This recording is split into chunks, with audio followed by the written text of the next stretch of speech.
1839, Leiden yang ahli botani berkebangsaan Jerman itu mengadakan pengamatan mikroskopis terhadap sel tumbuhan. Pada waktu yang bersamaan, Taylor Sequard melakukan pengamatan terhadap sel hewan, yang dari hasil pengamatannya mereka menarik kesimpulan, yaitu tiap-tiap makhluk hidup terdiri dari sel.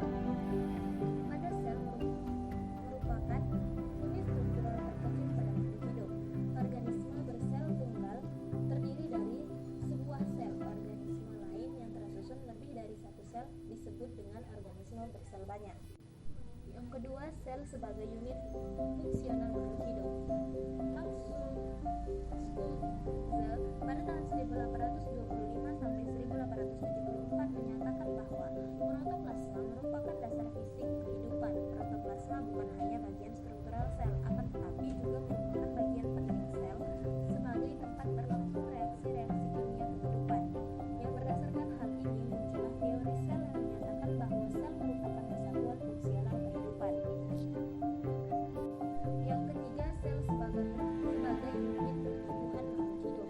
Seorang yang bernama Rudolf pada tahun 1821 sampai 1902 berpendapat bahwa selula ekselularit atau semua sel berasal dari sel sebelumnya.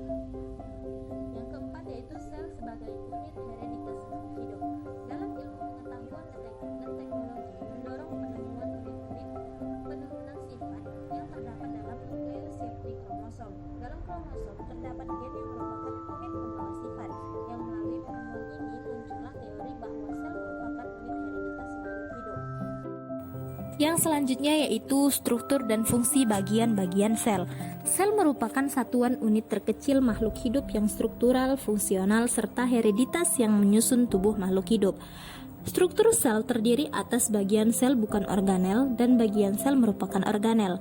A. Bagian sel bukan organel. 1. Membran sel merupakan bagian terluar dari sel dan juga pembatas antara bagian dalam sel dengan lingkungan luar. Fungsi membran sel adalah mengontrol pertukaran zat antara sitoplasma dengan lingkungannya, menjadi tempat reaksi, sebagai reseptor, sebagai pelindung sel atau protektor, dan mengontrol zat-zat yang akan masuk dan keluar sel.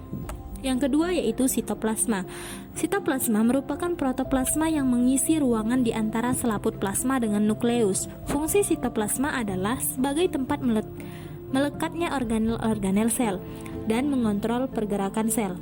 Yang ketiga yaitu dinding sel pada tumbuhan, merupakan lapisan terluar dari sel. Fungsi dinding sel adalah memberi kekuatan pada sel, memberi bentuk pada sel, melindungi bagian dalam sel dari pengaruh lingkungan luar, serta menjaga sel tumbuhan agar tidak pecah saat kemasukan banyak air.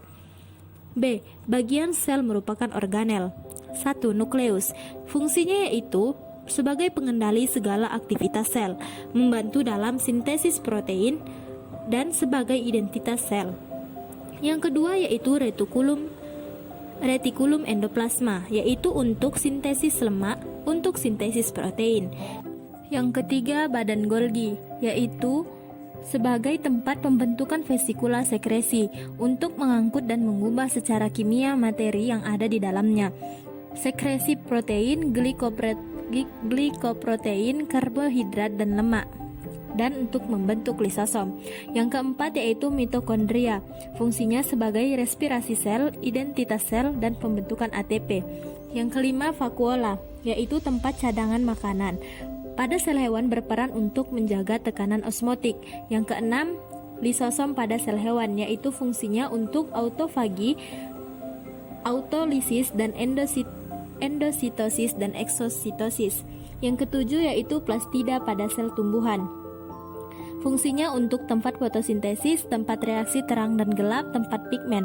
Yang kedelapan yaitu ribosom pada sel hewan, yaitu berperan dalam sintesis protein. Yang kesembilan sentriol pada sel hewan, membantu pembelahan sel dan membantu pergerakan kromosom. Yang kesepuluh yaitu sitoskeleton pada sel hewan, memberikan bentuk pada sel hewan, mendukung pergerakan sel, menjaga kestabilan sel, membantu motalitas sel, dan menjaga keseluruhan organel sel agar tetap di tempatnya.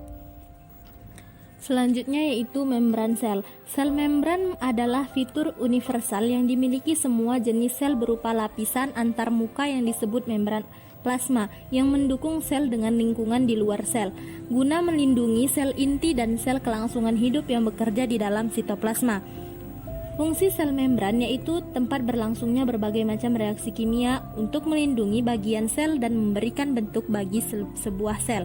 Sebagai reseptor pada rangsangan yang melayani bagi sebuah sel, membran sel yang dapat menjadi media komunikasi antara lingkungan dan sel dengan lingkungan luar, melakukan seleksi terhadap berbagai zat yang masuk maupun keluar dari sel. Komponen penyusun membran sel antara lain yaitu fosfolipid, protein, glikolipid dan lain-lain, oligosakarida, dan kolesterol. Kemudian daur sel. Daur sel yaitu daur antara tahap persiapan dan tahap pembelahan. Tahap persiapan lebih lama dari tahap pembelahan. Pada sel mamalia, pada umumnya lama pembelahan hanya 1 jam, sedangkan persiapan 23 jam. Pada tahap pembelahan berlangsung mitosis. Tahap persiapan interfase dibagi atas 3 periode, yaitu periode G1, periode S, periode G2. G berasal dari kata gap atau senggang dan S berasal dari kata sintesis. G1 ialah periode sel sedang aktif mensintesa ARN atau transkripsi dan protein translasi untuk membentuk bahan protoplasma baru yang membina sel anak kelak. Selain materi genesis, seluruh bahan sitoplasma, plasmalema, dan organel yang akan dibikin rangkap.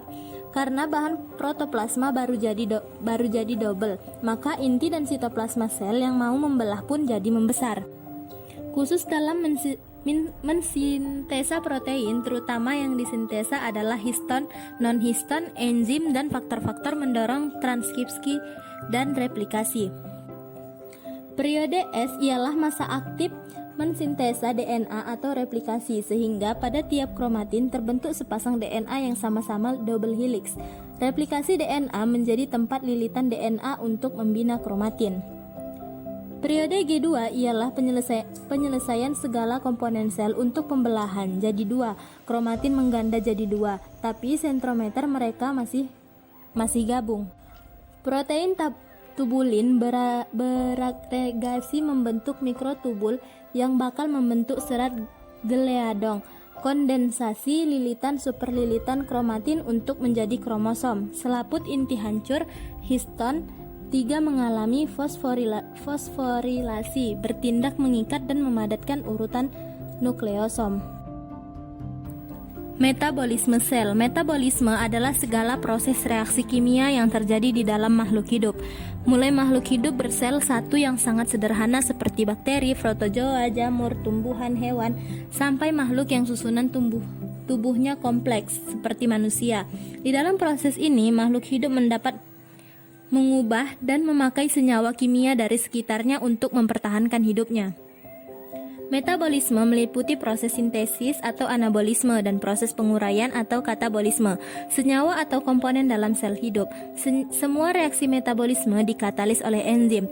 Hal ini yang penting dalam metabolisme adalah perannya dalam penawar racun atau detoksifikasi, yaitu mekanisme reaksi pengubah zat yang beracun menjadi senyawa tak beracun yang dapat dikeluarkan dari tubuh. Metabolisme merupakan pertukaran zat pada organisme yang meliputi proses fisika dan kimia, pembentukan dan penguraian zat di dalam badan yang memungkinkan berlangsungnya hidup. Proses metabolisme ada 2, yaitu anabolisme dan katabolisme.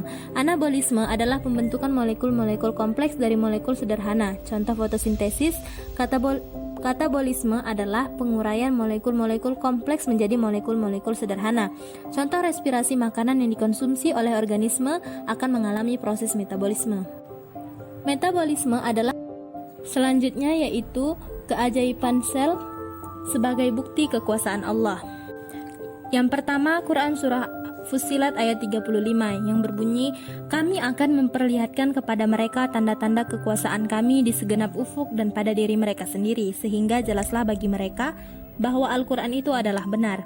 Yang kedua, Quran surah Al-Ankabut ayat 43, "Dan perumpamaan-perumpamaan kami buatkan bagi manusia dan tiada yang memahaminya kecuali orang-orang berilmu."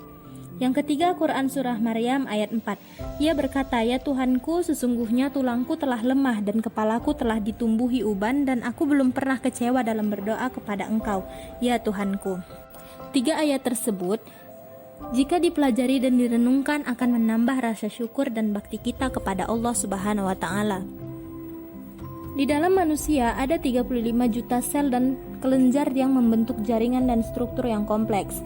Tubuh manusia merupakan suatu kelompok besar makhluk hidup terdiri atas 100 triliun lebih sel yang hidup. Pada rongga mulut terdapat 500 ribu sel yang berganti secara berkala setiap 5 menit. Pada lidah terdapat 9.000 sel pengecap untuk membedakan rasa manis, asam, pahit, dan asin. Sel-sel darah merah diletakkan dan disusun akan membentuk satu garis niscaya dapat mengitari bumi yang dapat diinjak sebanyak 5-6 kali. Jumlahnya 5 miliar sel. Setiap sel darah merah mengalir dan berputar sekitar 1.500 putaran dalam setiap hari. Jantung berdenyut 60-80 kali per menit, sehari 100 kali. Ia memompa darah 8.000 liter dan 56 juta galon sepanjang hidup manusia. Di bawah permukaan kulit terdapat 5-15 juta pengatur suhu badan, yaitu pori-pori dan kelenjar keringat. Setiap menit sekitar 125 juta sel dari jumlah keseluruhan 7.500 miliar sel lebih yang ada di dalam tubuh mengalami kerusakan, dan pada saat yang sama tumbuh dan terbentuk sel-sel baru dalam jumlah yang sama atau hampir sama. Tenggorokan pada manusia pangkalnya bercabang yang disebut dengan bronkus dan bronkulius. Ini sampai pada paru-paru atau gelembung paru-paru. Gelembung-gelembung ini mencapai 450 juta gelembung.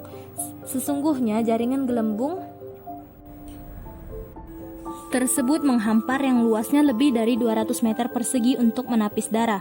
Setiap manusia bernapas sekitar 25.000 kali dan menghirup sekitar 180 meter kubik udara dan dari udara tersebut menyerap sekitar 6,5 meter kubik oksigen untuk darah.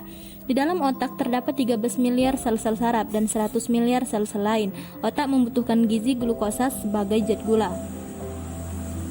Pada satu bola mata terdapat 140 juta indera penerima cahaya yang disebut dengan retina. Pada bagian retina tersebar ujung-ujung syaraf penerima rangsangan cahaya atau fotoreseptor. Dari mata keluar 0,5 juta syaraf penerima yang memindahkan gambar dalam bentuk yang beragam.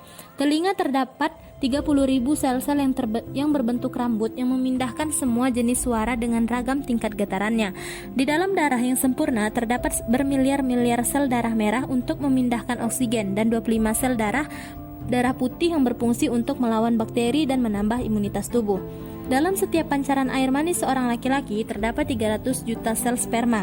Pada setiap ginjal terdapat jutaan unit yang berperan menyaring darah yang disebut nephrones.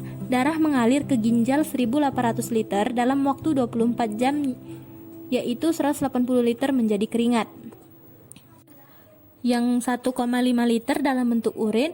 Panjang nephrones mencapai 50 km per. Di dalam usus 12 jari dan usus halus terdapat 3.600 bulu-bulu halus setiap 1 cm atau panjang usus 8 meter. Itulah keajaiban sel sebagai bukti kekuasaan Allah terhadap kita.